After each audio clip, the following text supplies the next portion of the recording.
ये हमेशा से ही है। घमंड कोई भी व्यक्ति करेगा उसका रिजल्ट यही रहने वाला है। केजरीवाल जी ने अपने सत्ता के नशे में चूर होते हुए और उन्होंने लगभग 12 वर्ष तक दिल्ली के अंदर झूठ की और लूट की राजनीति की है।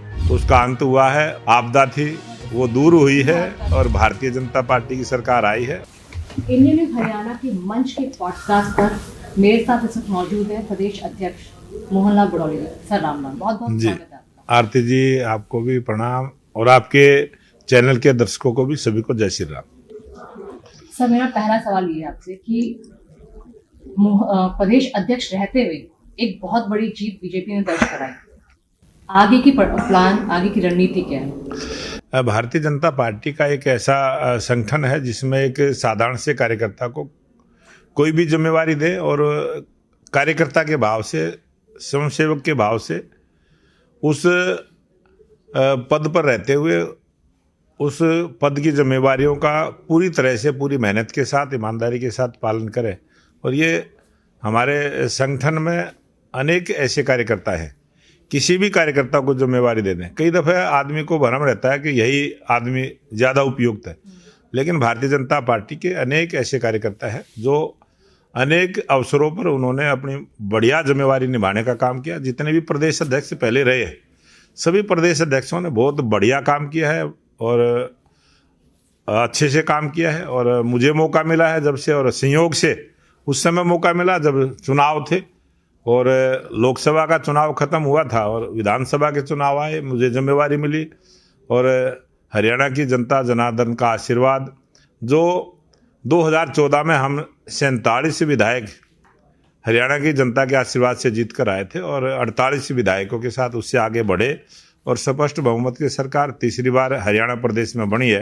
ये देश के लोकप्रिय प्रधानमंत्री नरेंद्र मोदी जी की नीतियों की जीत, देश के प्रधानमंत्री नरेंद्र मोदी जी की जो विश्वास की जीत, उनके विकास की गारंटी की जीत, और देश का युवा, देश की महिलाएं और देश का गरीब और देश का किसान जिस प्रकार से सभी के विश्वास को जीतने में भारतीय जनता पार्टी सफलता हासिल की है और स्पष्ट बहुमत की सरकार आज हरियाणा प्रदेश में नायब सिंह सैनी जी के नेतृत्व में चल रही है। बहुत अच्छे से काम कर रही है। और अब निकाय के चुनाव हैं, जिस प्रकार का अच्छा जो रिजल्ट जिस प्रकार से दिल्ली के चुनाव में आया है, मुझे पूरा भरोसा है कि इस निकाय चुनाव में भी भारतीय जनता पार्टी को हरियाणा की जनता आशीर्वाद देने का काम करेगी। और आपने कहा कि किसी को भी अगर बीजेपी में मौका मिलता है तो वो इसी तरह की जिम्मेदारी निभाता है। मतलब लास्ट लाइन पे जो आदमी खड़ा है, जो कार्यकर्ता खड़ा है, उसको भी ये मौका दिया जाए तो कायदे से वो भी इसी तरह की जिम्मेदारी।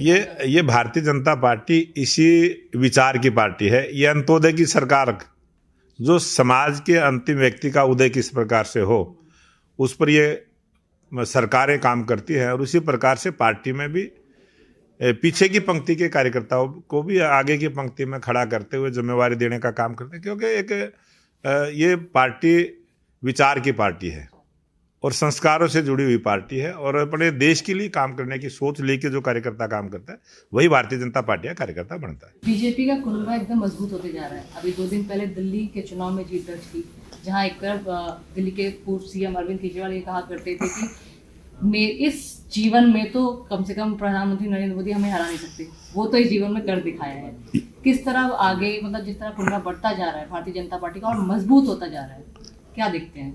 ये हमेशा से ही है। घमंड कोई भी व्यक्ति करेगा उसका रिजल्ट यही रहने वाला है।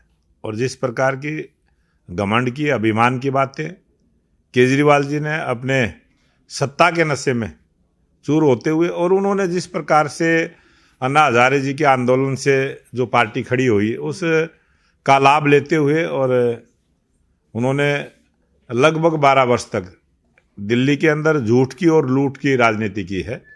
उसका अंत हुआ है और दिल्ली की जो आपदा थी वो दूर हुई है। हाँ, ये आपदा दिल्ली की गई है और भारतीय जनता पार्टी की सरकार आई है। और दिल्ली के अंदर बहुत वर्षों के बाद एक ऐसा राजस्थान हो, उत्तर प्रदेश हो, हरियाणा हो, दिल्ली हो, पूरा एनसीआर के एरिया में आज भारतीय जनता पार्टी की सरकार है। और किसी भी प्रकार की कोई भी समस्या उसका बैठकर समाधान करने का एक अवसर जनता ने दिया है और हम उसको पूरा करेंगे। सेवा ही संगठन का जो हमारा मूल मंत्र है, उस पर हमारी सरकारें काम करती है और देश के लोकप्रिय प्रधानमंत्री नरेंद्र मोदी जी ने उस गरीबी को जिया है, उस गरीबी को देखा है। जो कभी भी, आज से पहले बहुत सारे प्रधानमंत्री बने हैं, लेकिन जिस प्रकार की गरीबी को देखते हुए जीते हुए प्रधानमंत्री नरेंद्र मोदी जी आए हैं और उसी सोच से आए हैं, इस देश से, पूरे देश से गरीबी दूर हो, उनका विजन है, वो उसमें कामयाब रहेंगे। अभी बहुत जल्द हरियाणा सरकार का भी बजट आने वाला है। अभी केंद्र सरकार का बजट जारी हुआ, जिसमें बहुत अच्छा टैक्स स्लैब के जो 12 लाख से सालाना की आय वाले लोग हैं उनको टैक्स मुक्त कर दिया गया है। तो हरियाणा के लिहाज से एक तो आप किस तरह इस बजट को देखते हो, और आज जो हरियाणा का बजट आने वाला है उसको किस तरह देखते हैं? उसमें क्या सरकार ने मतलब एक तरह का मसौदा तैयार किया है खासतौर पर किसानों और युवाओं के लिए? हरियाणा सरकार का जो आने वाला बजट रहेगा, और लोकप्रिय मुख्यमंत्री नायब सिंह सैनी जी को क्योंकि चुनाव से 60 दिन पहले जिम्मेवारी मिली और उस जिम्मेवारी को उन्होंने पूरा किया, और अब थोड़ा समय हुआ है सरकार बनने के बाद, और ये जो बजट आएगा ये पहला बजट होगा। और इस बजट के अंदर भी जो प्रधानमंत्री नरेंद्र मोदी जी की सोच है, देश के गरीब के लिए, देश के युवा के लिए, देश की महिलाओं के लिए ये एक लाभकारी बजट रहे, उसके लिए हमने योजनाएं लागू की हैं। और देश के सर्व समाज के लिए सर्वस्पर्शी एक बजट बने जो सबका ध्यान रखे, और जो 12 लाख रुपए की तक छूट केंद्र सरकार ने दी है उसका लाभ 100% पूरे देश पर पड़ने वाला है। क्योंकि बहुत बड़ी आबादी, मध्यम वर्ग की जो आबादी है, ये सीधा बजट मध्यम वर्ग की आबादी पर असर करेगा, और मध्यम वर्ग की जो आबादी है उसको भी खर्च करने की एक छूट मिली है, आज़ादी मिली है। वो आज़ादी का लाभ पूरे देश को मिलेगा, उसमें सबका व्यापार भी चलेगा, रोजगार के नए अवसर भी मिलेंगे, बहुत सारी चीज़ों में परिवर्तन होगा। और जिस प्रकार से हरियाणा की सरकार ने भी बजट के लिए सबसे सुझाव मांगे हैं, आज चाहे युवाओं के बीच में जाके मुख्यमंत्री जी बजट पर चर्चा कर रहे हैं, व्यापारियों के बीच में जाके कर रहे हैं, छोटे जो उद्यमी हैं उनके बीच में जाके कर रहे हैं, और अभी 2 दिन पहले ही गुड़गांव के अंदर जो 200 करोड़ से ज़्यादा टर्नओवर के जितने भी 1541 ऐसे बड़े उद्योग घराने हैं, उनके लिए भी एक भारत BGFI एक संस्था बनी है, फोरम बनी है, उनके साथ भी बजट पर चर्चा की है। तो हमारे स्वदेशी जो उद्योगपति हैं, अपने देश का जो बड़ा उद्योगपति है, वो किस प्रकार से ग्रोथ करे और उसकी बड़ी भागीदारी हमारे देश के विकास में रहे, उस पर भी सारी चर्चा बजट की है। और हमारे मुख्यमंत्री नायब सिंह सैनी जी प्रत्येक वर्ग के साथ इस बजट पर क्या क्या सुझाव आए हैं, और उन्होंने अनेक मंचों से ही बोला है, प्रेस में ही बोला है कि जिनके जो भी सुझाव आएंगे उन सबको हम बजट में शामिल करेंगे। बिल्कुल, सीएम ने बिल्कुल बजट के बाद पीसी में भी बोला था कि ये हरियाणा के लिहाज से बहुत ज़्यादा लाभकारी बजट है। सर, जिस तरह बीजेपी का कुंबा बढ़ता जा रहा है, मजबूत होते जा रही है, हर राज्यों में बीजेपी जीत दर्ज करती जा रही है, वैसे सोशल मीडिया और डिजिटल हाल फिलहाल में बहुत ज़्यादा बढ़ रहा है।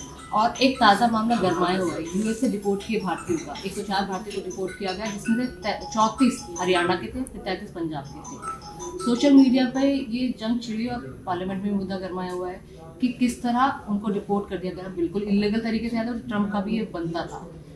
ये वाली जो चीज़ है सर, एजेंटों के थ्रू कम से कम 30, 35, 50 लाख रुपया खर्च करके अगर ये युवा जा रहे हैं, और सरकारी नौकरी की हम बात करते हैं कि हमने 1-1.5 लाख या फिर इतनी नौकरियां दे दी हैं, तो ये वाला मामला कैसे हल होगा सर? ये जिस प्रकार से ये सारा घटनाक्रम हुआ है, और ये कानून से जुड़ा हुआ मामला भी है, देश की सुरक्षा से जुड़ा हुआ मामला भी है, और जो हमारी हरियाणा सरकार है, पूर्व में मुख्यमंत्री रहे मनोहर लाल जी के मार्गदर्शन में, उनके कार्यकाल में एक हमने विभाग का भी गठन किया था।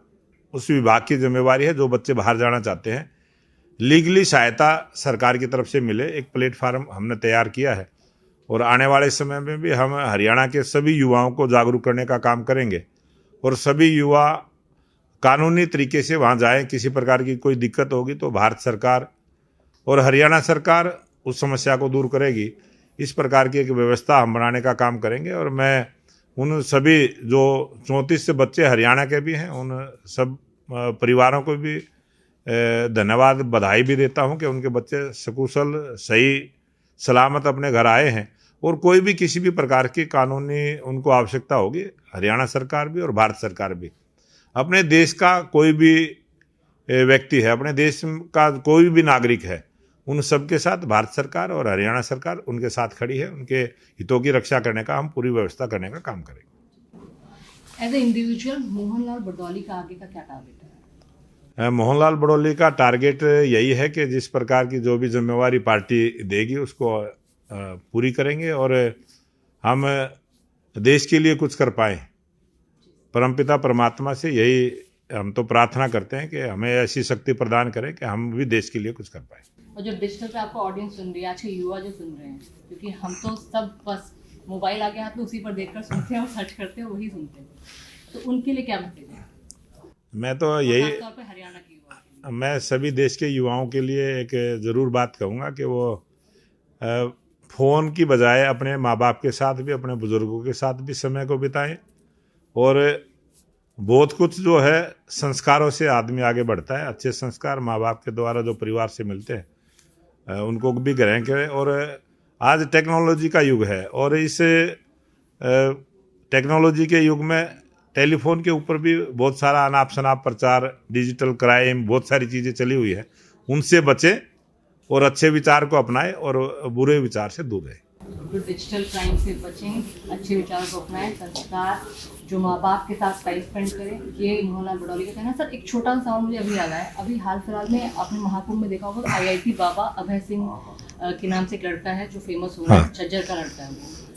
उसने भी कई पॉडकास्ट में कहा, कई इंटरव्यूज में कहा कि घर का माहौल अच्छा नहीं था, इस वजह से उसने ये रास्ता अपनाया। IIT क्लियर करने के बाद, इतने साल ऑस्ट्रेलिया में नौकरी करने के बाद, लाखों कमाने के बाद उसने बाबा या संन्यास लेने का फैसला कर लिया। अब ये देश जो है ना साधु संतों का देश है और जिस प्रकार से जिसका जैसा वातावरण होता है और बहुत सारे विचार होते हैं, हर आदमी के अपने विचार होते हैं और विचारों की आज़ादी है। तो कोई भी सन्यासी बन सकता है, कोई भी साधु बन सकता है, कोई भी संत बन सकता है, कोई भी हमारा एक RSS का संगठन है, इतना बड़ा है, उसमें बहुत सारे प्रचारक हैं जो इसी प्रकार से देश की सेवा का काम करते हैं, निस्वार्थ भाव से करते हैं।